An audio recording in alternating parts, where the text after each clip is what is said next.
conversations that need to be had publicly and louder and with more people. Today, we were talking about the messy middle of entrepreneurship.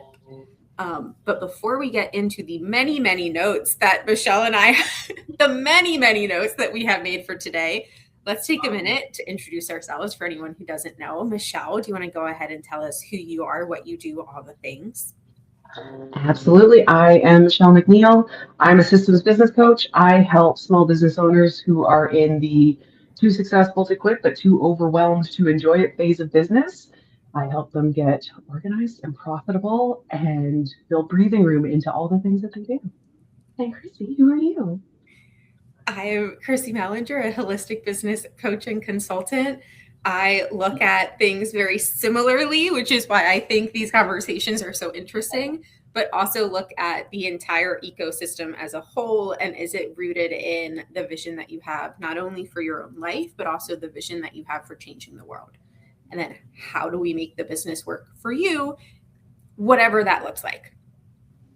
So very similar, but slightly different approaches to things and very different lived experiences as to how we got to what we're doing now and why we're talking about what we're talking about.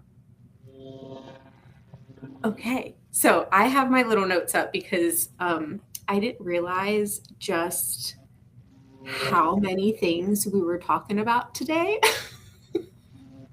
It's a big one. It's a big one, which might end up having to be more than one conversation, which I think is also okay.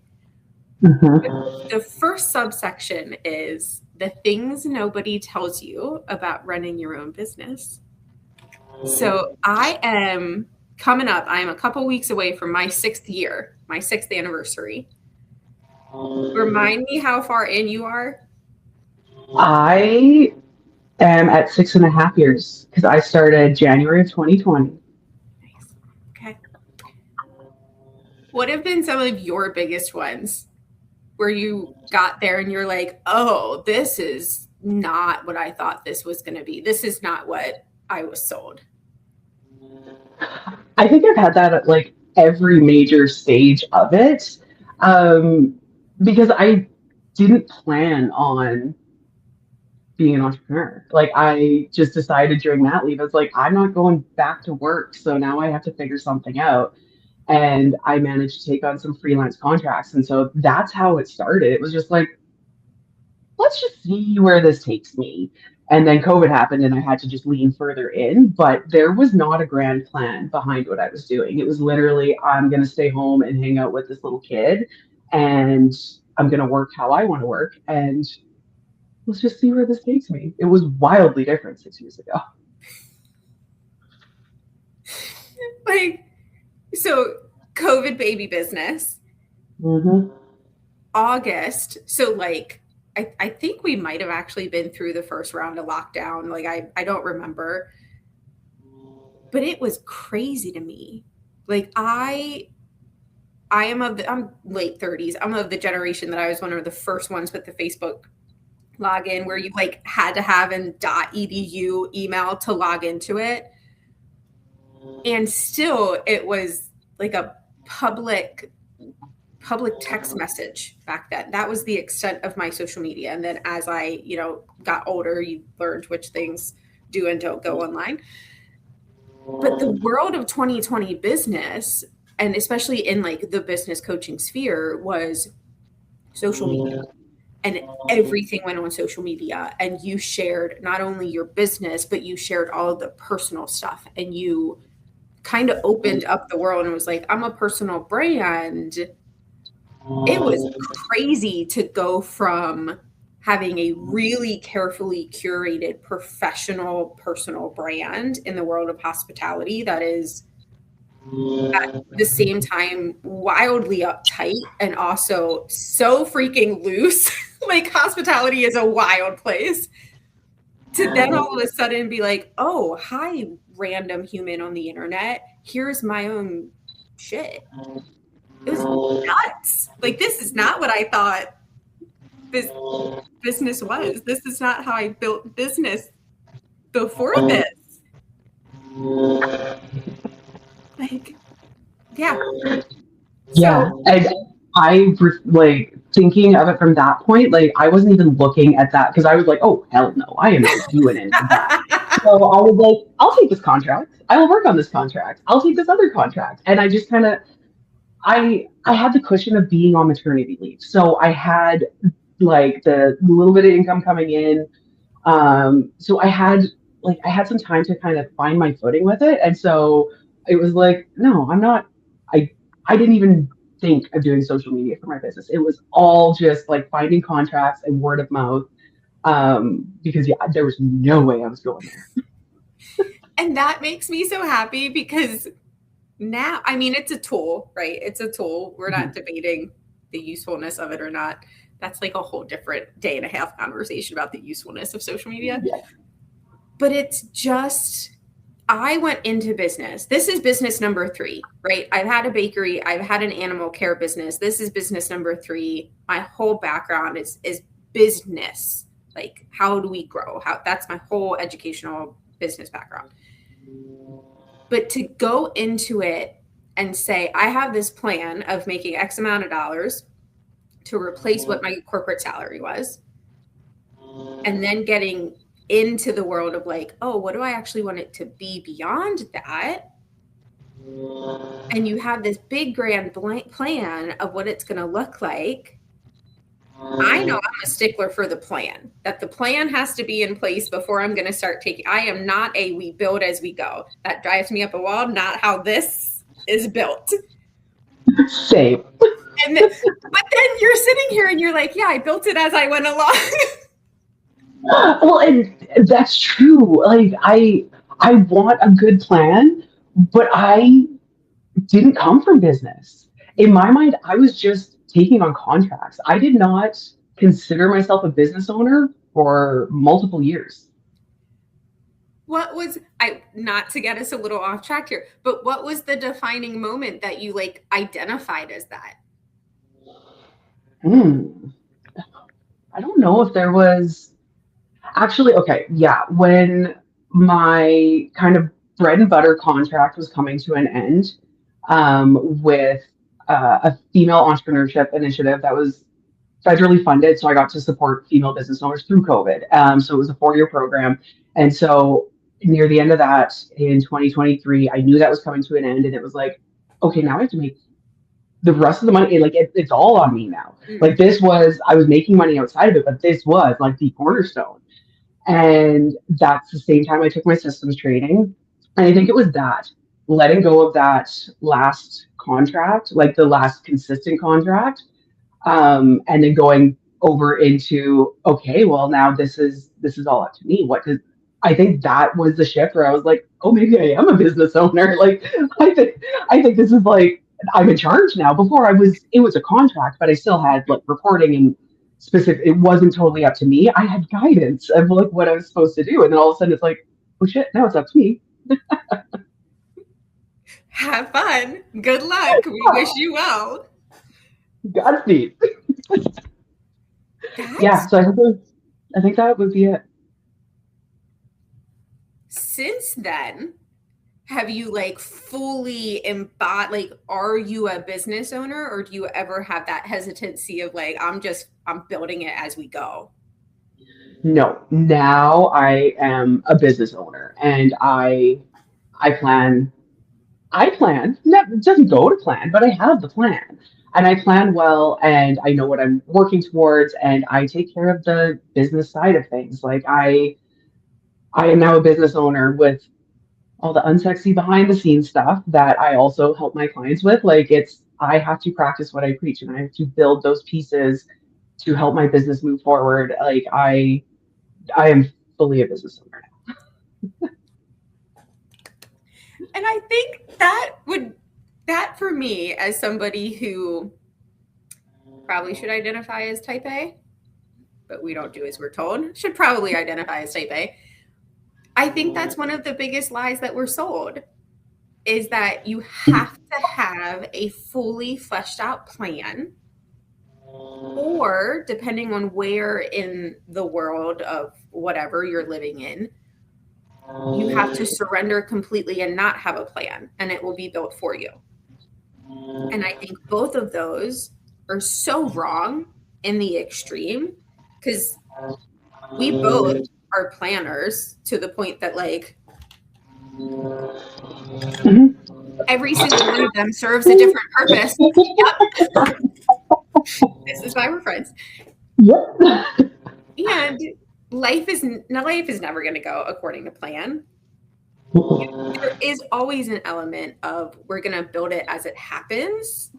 And I think that's one of the lies that were sold, and one of the messier bits of reconciling. But I have this plan, and I have these steps, and I just, and then you get this curveball, good, bad, whatever, and you have to figure out who you are and who the business is at the same time of actually also executing on. And that's where it really, for me, starts to get swirly in a very like, yes. how do you deal with that? You just hold on tight because you know it's going to happen. And you know, I work with a ton of clients who have been in the realm of building it while flying it, patching the pieces that are falling with duct tape, because especially in those first early years, it can be really fun. Like it's terrifying, it's fun, it's exciting. Before the weight of it can catch up to you, like sometimes that building while flying part is so much fun. But then all of a sudden, the duct tape's not holding, and you got to come down for fuel. And it's like, okay. Now, like, how do we slow this down to then again speed it up? And it's cyclical. Like, basically, the reason why this is such a great topic is every business owner that will listen to this is either in the messy middle or just coming out or has just come out and is about to re-enter a new one because they never stop.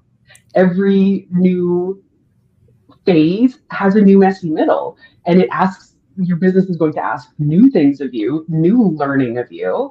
And that's like, you don't outgrow your problems, you just upgrade them. Mm-hmm. Which on one hand is amazing, right? Because you get so many at bats with the same thing, and it's just like a layer deeper or 3 layers deeper. And also some days, because we're human, you just sit there and you're like, this again, the same thing from 3 months ago or 2 years ago. Like, but I think that's part of, we're going to say the fun. Part of the fun of it is such a personal development journey. Like, yes, the hard skills are necessary. The sales skill, yeah, absolutely.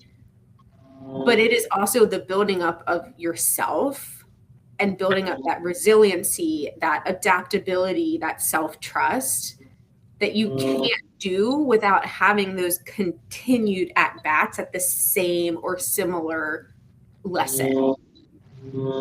Totally. You have to have those pieces where it's testing and faltering and trying again and adjusting, and you learn so much for yourself and for your confidence and your resiliency, but also just in your like business acumen. Like the next time you're going to be that much more prepared to deal with this.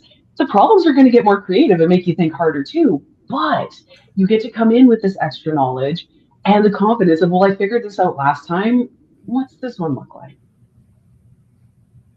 I think that's one of the other lies that we're told as humans, not just entrepreneurs, but that there's a there that we'll get to, and it gets easier, right? So in entrepreneur land, it's, well, when you scale, whatever that means, when you scale finally and you're making the hundreds of thousands and the millions and there aren't problems. You can outsource it. You can delegate it. You can pay somebody else to fix it. There's still a messiness to it. There's still the spiral and not the spiral down, but the spiral as well. of you, you're still the business owner. Everything always still comes back on you, regardless of how big your team is. And it's that understanding of I'm not doing anything wrong if I'm back in a messy spot. This is literally life. This is life. Like we're always in the messy middle of something. Yes. Yes. Which is great and not. It's great and it's exhausting, and some days it's infuriating, but at the same time, we all know how good it feels when you're coming out of that messy middle and you're like, oh, hell yes, I just did that. Mm-hmm. But in it, this is why we have friends like this, so we can talk each other off of those messy middle ledges when they do arrive.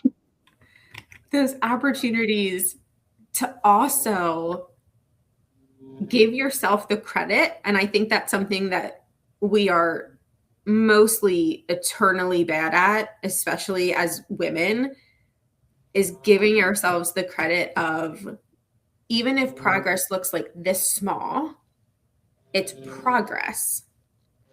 You're still moving forward in it, even if that decision took you, 5 minutes less than it took you last time.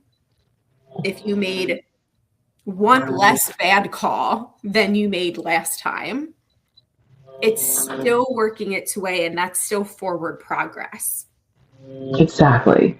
And like, it gets the things that no one tells us or that get romanticized. Like, we're not even going to go down the hustle route.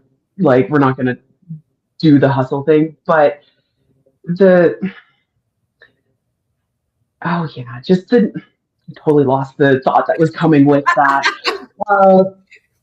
We'll give you a minute. We got a minute. Yeah. It's gone. It'll come back. But I think we're sold societally, culturally, without getting into all the things. I think we're sold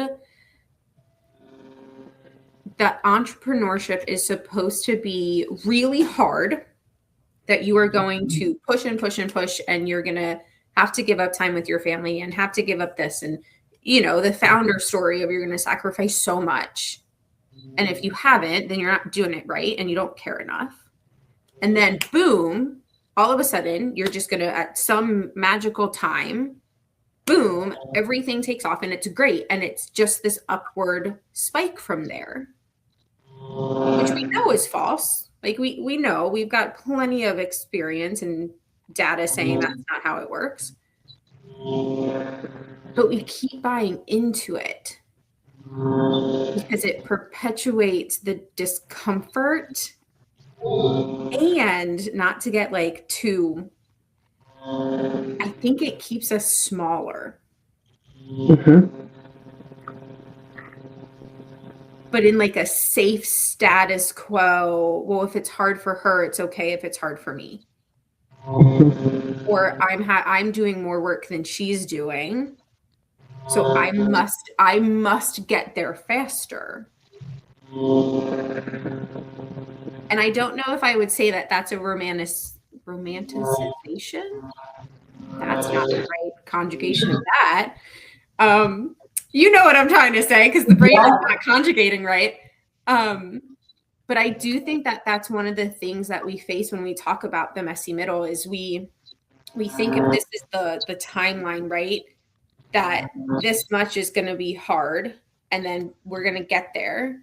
When in reality, you've got this is a terrible way to do this. If this is the screen, most of this is the messy middle.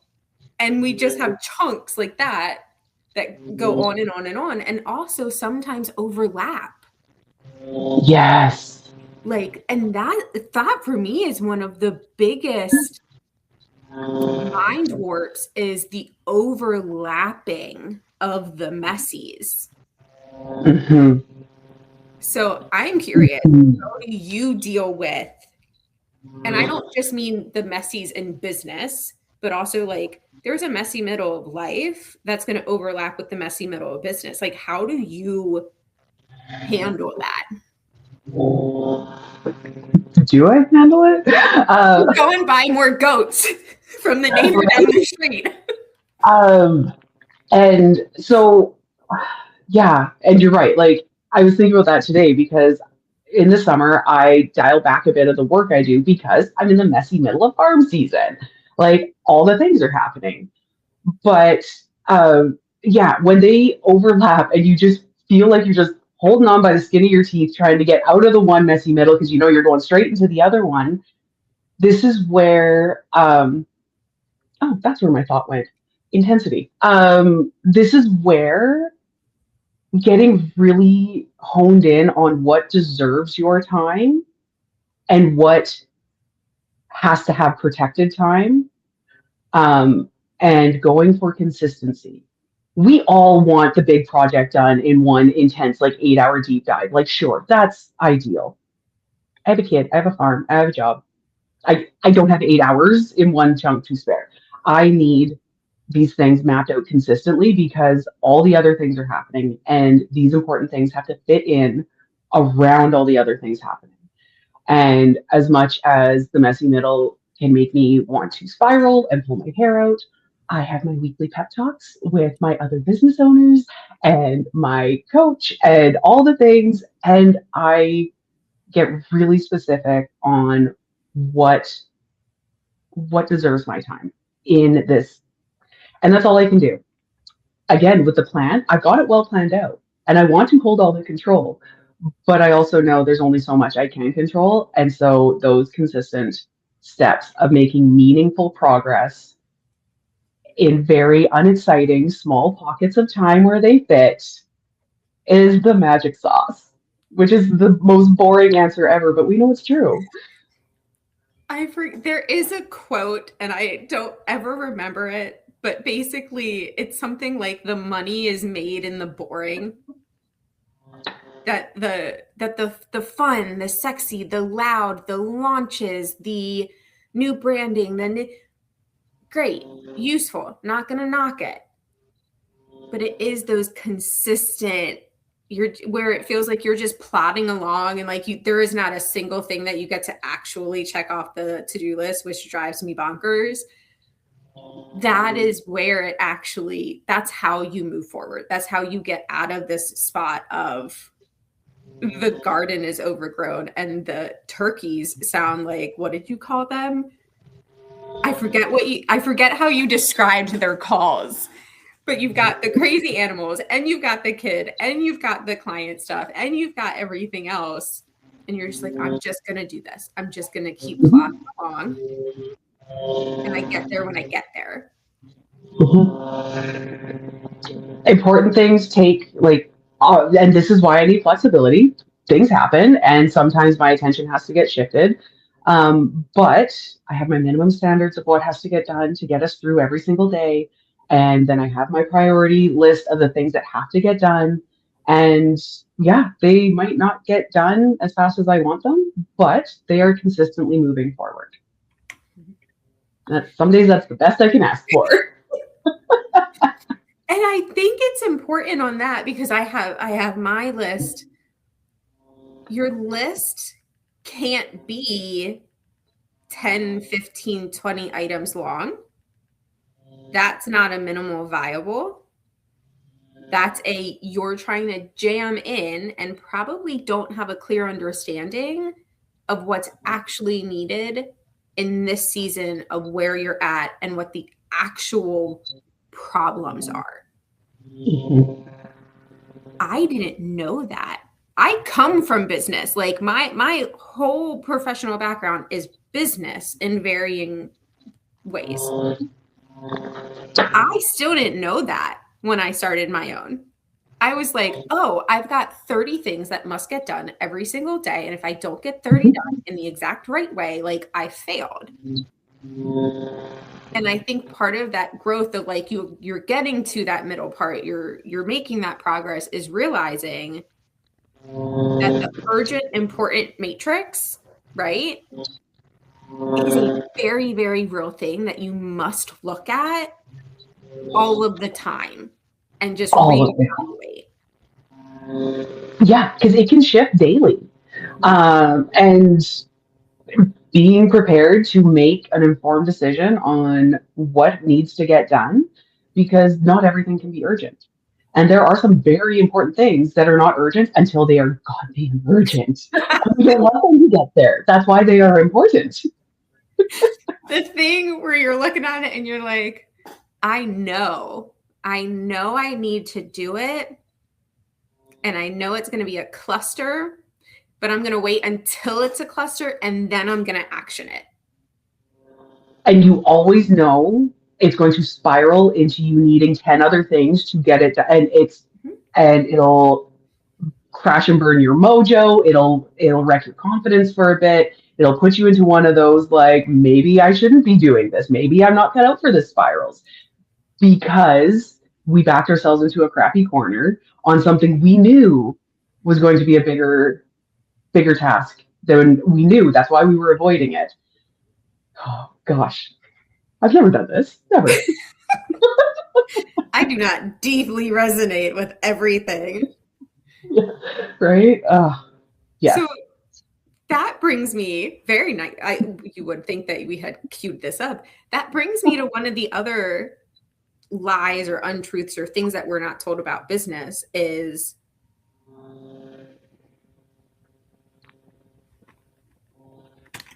God help me. I had it. Michelle, you gave me your thing. Oh, yeah. Personal development journey. Oh boy.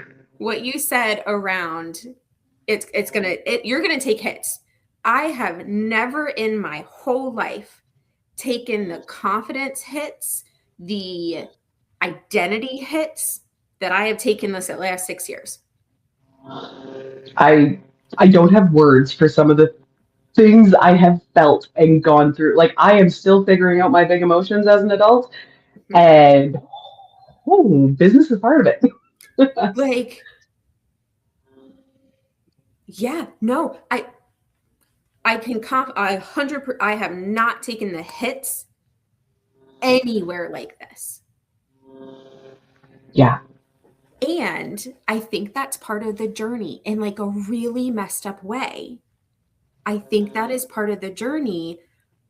And I know I went deep down the spiritual, energetic coaching space when I got into things. So 2020 through probably 2022, I was deep in the kind of spiritual business space.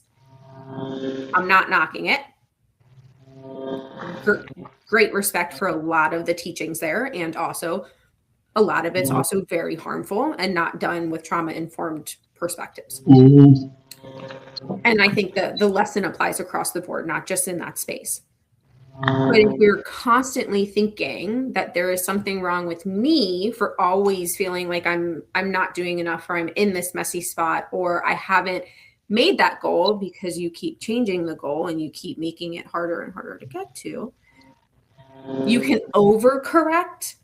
You can go so deep into the internalization of I must be better. I've got to learn all the neuroscience. I've got to learn all the nervous system regulation. I've got to be this like cool, calm, collected robot version in order to run the business successfully, to be a leader, to fill in the blank.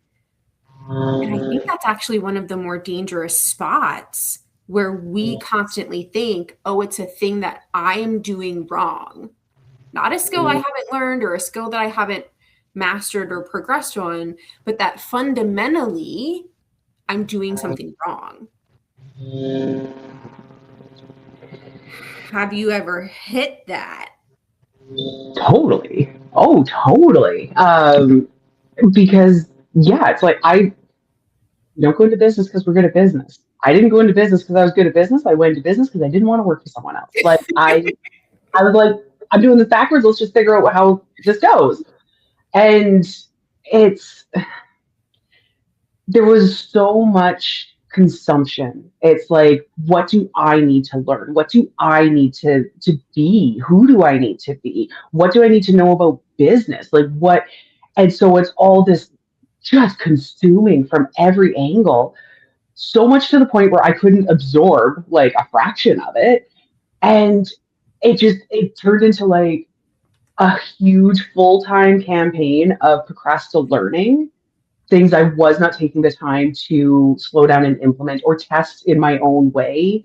Um, and back then, I wouldn't have known how to test it in my own way because I still didn't know who I was as a business owner. Now I can be like, okay, I can take this and bring it over here and spend some time implementing it in a way that works for me and the way I work. And um, but if God, and there's so many ways to go with personal development. So it's a never ending library of things you can consume. But if you're not taking the time to implement on what you're learning, and if you're not learning it for the reasons, not coming from the there's something wrong with me, but I would like to understand this. I want to have a deeper understanding of the neuroscience or the business development or whatever it is. If you're going in with that curiosity and then putting it into implementation and learning so you can, maintain the knowledge you're trying to absorb, then it's useful. But at a certain point, it just becomes procrastinating and it's stopping you from doing the important things. I consume very little to the point now or always? Now. Okay. Yeah, me too. To the point that vulnerable share, there are some of the loops that go in nowadays are like, okay, but you're a business coach, so like maybe you should know some of the trends. To which I'm like, meh, I'll pass, thanks. But this was a very hard lesson. This was not a Chrissy overconsumed for a month and was like, oh my gosh, I'm doomstrolled. No. This was years of this certification and that program and that person's teaching. And well, I'm not at my goals yet. So if I just take this course, or if I just scroll through all of her podcast episodes, or if I just, that's a trigger word for me. If anyone wants a little tip or trick, just when we keep saying just to ourselves, that's normally a big like red flag indicator sign, like catch your shit here. But I think I also had to overconsume and had to go through that. We're going to look out here and realize at the end of the day, like most of this is garbage, straight up hot garbage, regenerated, made so much worse by AI and like the actual garbage that's coming out, to kind of like push us back internally of, I don't know everything. I'm still learning. Like I'm still we're 6 years into business. We're baby business owners. You don't always have to maximize everything. You don't always have to be pushing and yeah, be curious. Like you need to have ambition. You need to continue to want to improve. But I like how you said it of it has to come from this place of curiosity and not just that there's something constant that you have to keep working at. Like it shouldn't be punishment. Right. Yeah. So that's almost exactly how I did it. Like going into business, not knowing much about business and like the overconsumption of the things that I thought, like just the unbelievable overconsumption until it's like all of this is like copy paste with a bit of flair. Like okay, I'm done. And then because I work in extremes. So I was like, okay, I'm done personal development, going straight business development. And I did not overconsume at this point, but that was my focus. And then random side note. So last year I joined my coach's mastermind. My coach is Lindsay Dotzlaff. She's amazing. Joined her mastermind and I was like, okay, I have very specific goals for my business. It's going to do this. I want this. I want this. Spent the whole 8 months going in a circle, realizing I need to go back to personal development. My business is doing just fine. And I fought her all the way through. And then right around the end, it all clicked, and now it's all. I was like, ah. But like, I swore it off so hard. I was like, business only. And she's like, I think it's time. I love you so much. I work with a business and mindset coach, and we've been together now. I think we're in month 8 or 9. And when I started working with her, I was like, hey, look, I'm really private. Like I share a lot, but like I'm really private when it comes to the big things. I'm probably not going to bring a lot of mindset stuff here. Like, just FYI, it's not a you thing. It's very much a me thing. How many of our calls do you think wind up being, here's this very specific list of strategy, business, these are the things that I need your help on? 90% of it gets derailed because, like, oh, right, it comes back to the internal. And then we'll, time pending, we'll get back to the business stuff. Isn't that so frustrating? So many times I've been on the call and just been like, Laura, I mean, thank you. I appreciate it. All the things. And like, piss off. This is not the thing that we were supposed to talk about today. I have these 5 things that need to be discussed. Don't throw logic at me. I want to work on this.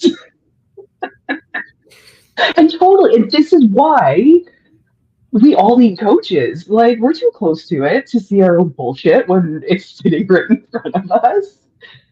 Well, like, I feel like I'm fairly decently aware of most of my patterns. I'm fairly decently aware of most of my patterns. Little gaps. Just squeaking through where they can. Like, I need somebody else to call me on my shit. Totally. And we all do. And that's one of my favorite parts of being coached. It's one of my favorite parts of coaching is being like, Michelle, how many summits are you signed up for the rest of the year? We literally had this conversation before we jumped on live. But like, it's that loving, caring of, hey, look, I know what your goals are. I know what's happening with you as a person. There's some friction there. Does the friction need to exist? Exactly. You don't have to torture yourself to have a successful business. We can remove some of that. If you've already committed to the summits, well, maybe not. But then you've learned the next time that you do a round of applications. But it's all a learning experience. Mm-hmm. And again, you take that learning forward and you make better decisions going forward. And the hard things we go through, okay, they're hard, but they're so beneficial. They're so beneficial. Coming back to, instead of consuming things for personal development, we're just doing it.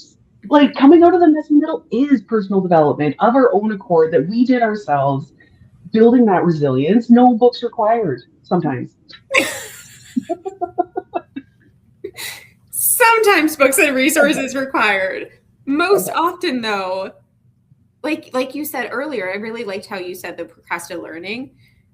You can't just learn something. You have to then implement it to actually bring the learning through, because otherwise you're learning the same way we did in school. I learned a bunch of biology facts. I know nothing anymore. Nope. Like, go ahead and ask me the definition of mitosis. Am I actually going to be able to give it to you? No. Because it wasn't important. It wasn't something that and that's a bad example, but bear with me. It's not important to your life now. Right. You can't just hold it here. And I think that's one of the cool things about entrepreneurship and running your own business and allowing yourself to be in this really messy, really frustrating, really beautiful spot. It's you literally implementing everything that you've thought of or you've created or you've had a vision for, or that you've been like, no, Nope, we're not doing it that way. No, thank you. We're gonna zag. And I just think so much of that is hidden, is shamed, is made to feel dirty or like you're not doing it right.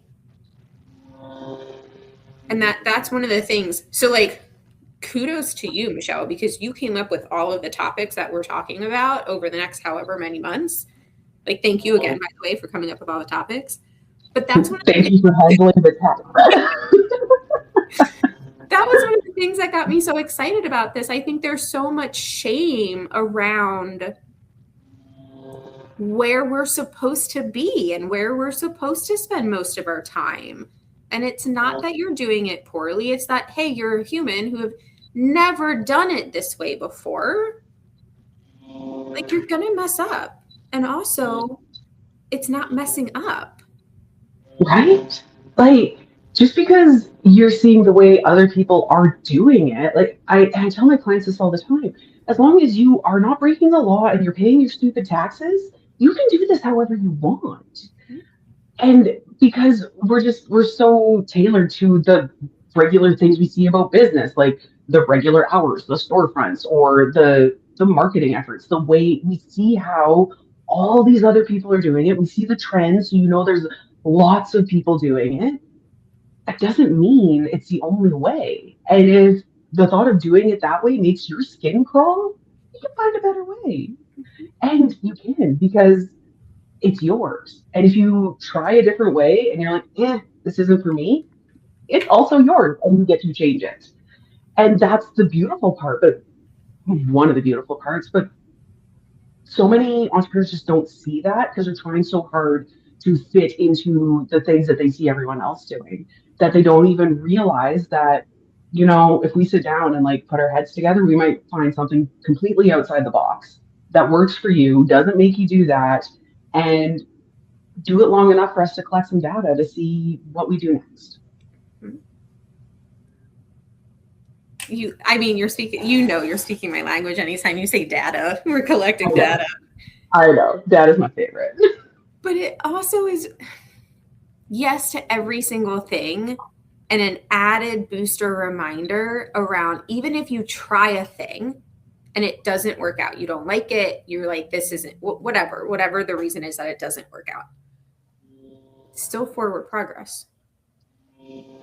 This is one of my, I go back to this all the time personally and with my people, not that is oftentimes more helpful in the long run than kind of this, or yes, this, or this in a way. The not that is going to course correct you so much more quickly sometimes. Totally. We think of it as failure. We think of it as, I just wasted 90 days. Exactly. And that's my biggest thing in business. If you learn from it, it's not a failure. If you fall on your face and refuse to pick yourself up, yes, I'm going to say that's a failure. Mm-hmm. But you learn from it. And I'm probably going to butcher this one, but was it Thomas Edison? I didn't find out how, I found 1,000 ways of how not to. Mm-hmm. Mm-hmm. Still progress. And we have light bulbs. Yay. And we don't have to carry around our little oil lamps at night. Right? Oh, God. Thank God. Can you imagine farming by candlelight? My head went to, how many times would I set my house on fire because my dogs won't get out of the way and I end up tripping over them? I was worried about tails knocking over candles. Mm-hmm. Mm-hmm. It just, yeah.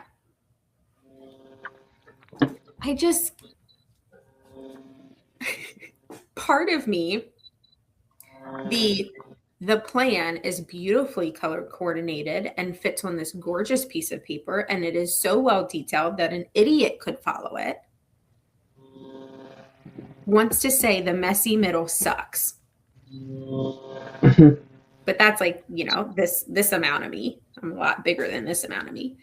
The rest of me is like, but this is the purpose.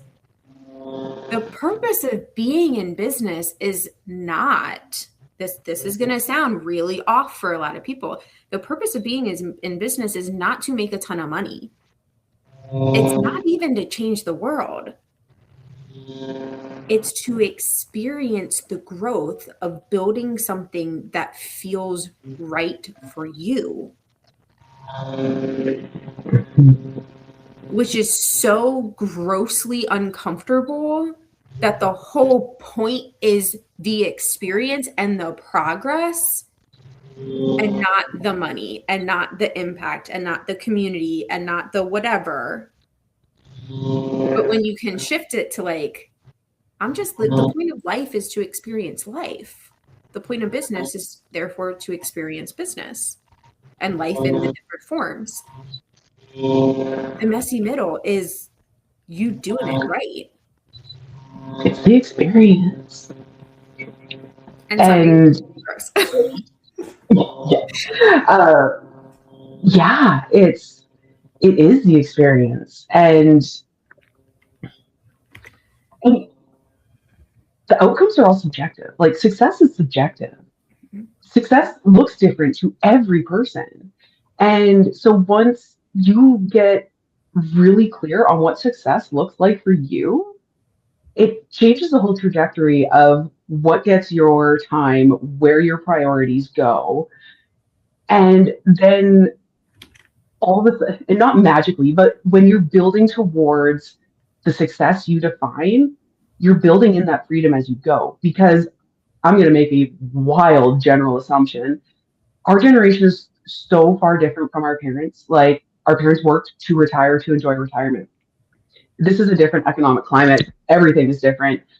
Retirement is not guaranteed. And living long after retirement is not guaranteed. So, why are we going to wait until we are 55, 65 to enjoy our life? Like, absolutely hell no. I'm building that in now because I have the energy to enjoy it, and because that method that doesn't exist anymore, and because I know that, changing it now. And there's so many of our generation that are thinking that way and building their businesses with that in mind, because yeah, freedom doesn't, we go into business thinking, oh, I'll have all this freedom and flexibility, and absolutely not. You only get that once you build it in. You mean it doesn't just come when I block time on my calendar? Magically no. Magically no. I remember when I first started like getting really into my calendar because I just knew I was hemorrhaging time and energy. And the way I blocked my calendar, I was like, I'm working 15 to 20 hours a week, yet my calendar says I'm working about 45. So these things aren't getting like, it was very eye-opening when I was like, oh, this is why I feel like I'm getting nothing done. Because I'm not, because I'm setting it up that way. I want to go in two different directions. I'm going to start with the little one first. I was on a friend call a couple of weeks ago, and we were talking about relationships and friendships that had run their course and da-da-da. And one of the other women on the phone called me merciless, which at first I was like, no, thank you. Like, that sounds really, no, thank you. It's a strong one. Right? Like, she's not wrong. And also, like, thanks, man, for seeing me. But that is the kind of energy that merciless, like, you've got to take a look at how you're spending your time. I sent a message to a client yesterday. I was auditing one of her landing pages, and I was like, hey, you said that you weren't including this anymore. Like, you were going to cull the inclusions. Cull is a very strong word, right? Like, most people, you're going to cut the inclusions. You're going to cull. Like, you are cutting off the dead weight here. Like, that's but that is the type of energy that you need to have when it comes to structuring your business.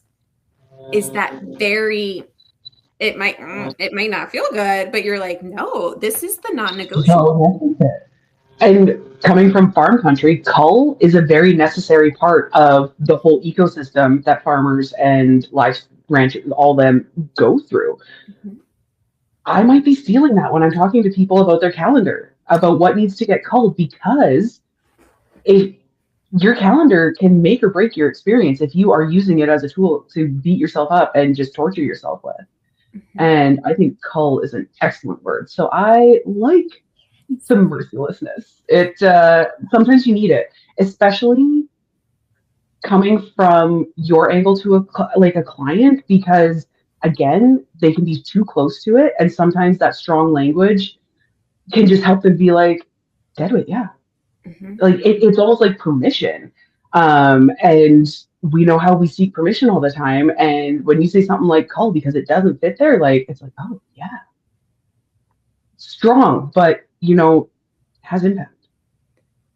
Sometimes we need the very pointed, a Like mini shock factor. little bit. Yeah. I'm No, I gonna really like that.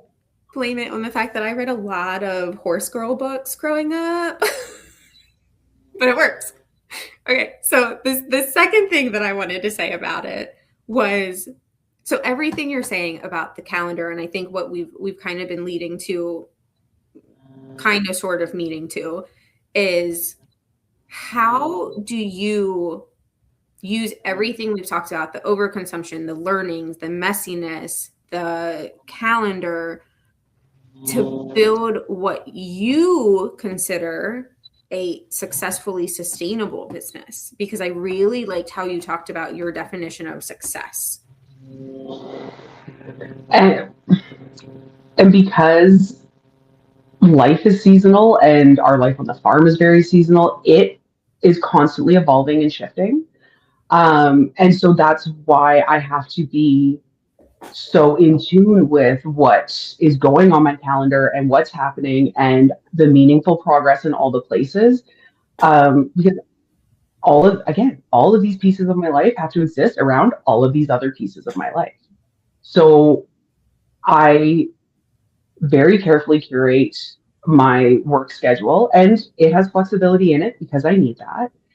But I now that I've got it down to a system that really works for me, I live and die by my calendar.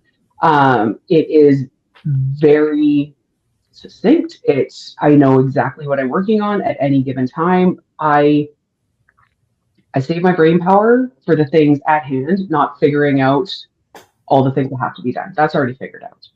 Um, because I don't want to be reacting to everything, because there's enough things out here I will end up reacting to. And I just like to preserve that. I build in the breathing room that I need to not be a crazy person through the cycles of life out here. And so, and every time I feel like I'm getting into a good routine, the season's ending and things change again. So it's just a constant exercise and awareness of what is getting my time, and like my calendar is a sacred space. What is actually getting access to my calendar? It took me a long time, but I'm very specific about it. Mhm. So, because, and I, one of the things that I think is most interesting about your specific life is the fact that you own a farm. It's not just that you have kids or that you have, a second or things like that. You literally have a seasonally cyclical huge part of your life. So I feel like you're actually like a really fun case study for selfishly, you're a really fun case study of how this works. So I'm curious, what is a sustainable business? Yeah, a sustainable business is one that can function on your worst weeks, because you're going to have them. And hopefully you don't have a whole bunch of them in succession, because then, yes, then things are going to start to feel like they're really coming apart. But a sustainable business is one that can still move forward, or at least hit neutral on your worst weeks. If it falls apart on a week you fall apart, we got bigger problems. Um, but yeah, sustainable means it's not taking everything from you. It has to fit. It it needs to support you as much as you support it. Like it can't be you completely, like your life should not be spent completely supporting that business, and vice versa. The business shouldn't be like it's, you have to find the integration between them of where it all fits together in the way that you want it to. Like you you can get very specific about what you want your home life to look like outside of the business. You get very specific about what you want time inside the business to look like. And it's all up to you. And you get to decide that. But then you also have to find the ways to implement that. And things change, seasons change, and you will have to adjust and adapt as you go. But knowing what your priorities are and what you want these pieces to look like help make those evolutions easier to navigate because you always have your eye on the prize. Yeah.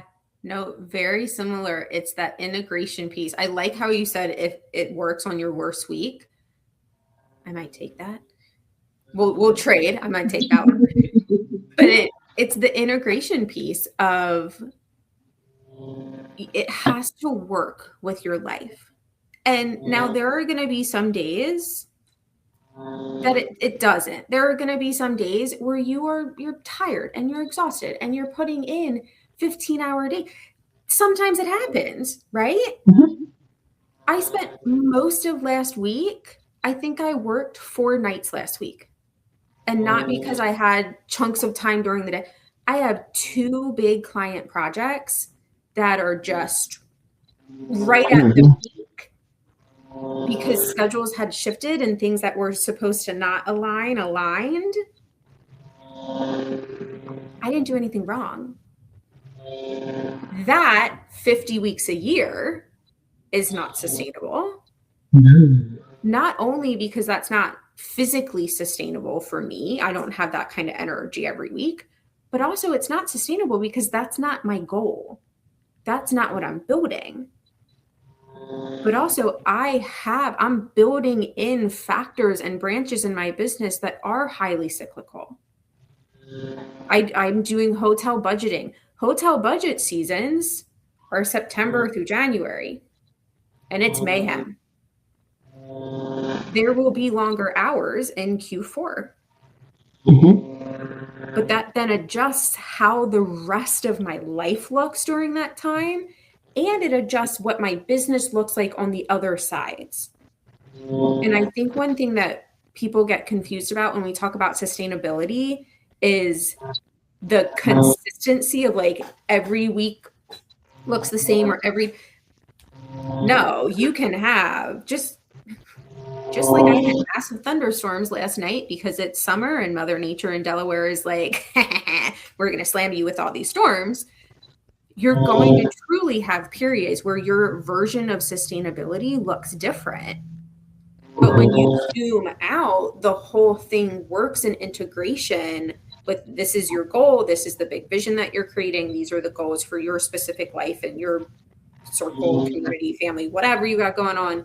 And you can physically and mentally and emotionally handle it. Yeah. Completely.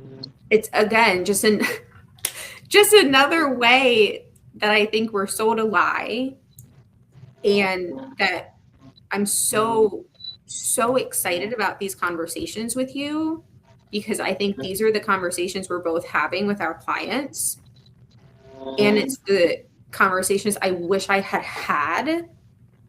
And that I know I have with my own coach of, hey, like, it's okay. This is, it's par for the course. And also sometimes we need a course correct. And sometimes it really is just like, go snuggle a dog, go look at cute baby goats, go do the thing that's going to make you happy for 5 minutes. Yeah. And sometimes the answer is not pushing harder. Mm-hmm. Mm-hmm. A lot of times the answer is not pushing harder. But Michelle, it's so much easier to push. I know, but it's so hard on us, and then we use it as a weapon, and yeah. But we love it. Like, I'm unemployable on purpose. I would never change it. I have had full transparency, I've had periods in the business where the revenue is just really low and I'm looking at my bank account and I'm just like, do I look for a job? And then you open up Indeed and you're like, you want me to leave the house for how many hours? And you're only going to, it's like, no, I'm not putting on pants for that. Sorry. And then it's quickly like, okay, back into the business. How do I figure this out? It's like a 10-minute foray. It's that fun. Let me go see what's out there to remind myself that the grass is really not any greener. It looks like AstroTurf. No, thank you. Mm-hmm. And sometimes I still look. Sometimes it's been a while, but I'll look because I'm like, oh, I'm just curious. My business is good. I'm happy. I'm not leaving it. And also like, I wonder what's out there. Or I'm building in some fractional stuff. So I'm looking at different fractional opportunities. And I'm just like, oh. Yeah, I'm sorry. I can't fix this. I've been out of practice too many years now to be able to fix the face and the tone at the same time. No, thank you. I'm good. Good luck. Wish you well. You're welcome. Oh my gosh. Okay. I can talk to you for hours and record all of these things for hours. We did not touch on, I feel like, a quarter of what we wanted to. But is there anything, just like being respectful of everyone's time, is there anything that you think we're missing or that you want to add to this conversation? You know what? Not really. We hit it all. The messy middle is they're all a rite of passage in their own way. You're not doing anything wrong by being in it. It's hard for everyone. Lean on your people, and you got this. Like you've already figured out the last ones. There's going to be more to come. This is just further proof that you are good at what you do. This is further proof that you are good at what you do. This is not proof that you are not cut out for this. It is not proof that you can't get to the next level, that you can't scale, that you can't This is proof that you are showing up and you are doing the damn thing and you're not sitting on the couch just crying about how hard it is. Because that doesn't get you anywhere. Right. You can go sit on the couch and cry and then feel your feelings. But then let's go. Oh my gosh. I also don't have anything to add. The only thing I will add is, again, just an underlining of what you said. Find your people. Find your people, find your resources. Remind yourself that this is life. Which some days is a kick in the pants, but also like the little hyphen right between the dates is the messy middle. You're doing everything right. Just keep going. And then I'm going to go so far as to say, Michelle and I are awesome. And we're really good at this. So if you don't have people or if you need more people, comment below, add your questions, reach out to us directly. This is us. Like, we don't change in or out of session. Like, this is what you're getting. Find the people who are going to support you and make sure that you know what the next step is and how to figure that out for yourself, and not just somebody who's going to say, this is my proven framework, this is what we do, because that's just not sustainable. That's not the thing that works for you.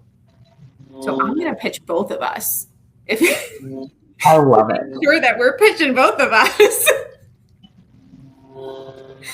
Oh my gosh. Well, thank you, Michelle, always. I love talking to you. At some point, I will make it to your farm and squeeze all those little babies. Thank you for being with us. Any questions on the replay or anything like that, let us know. Otherwise, have a great rest of your day.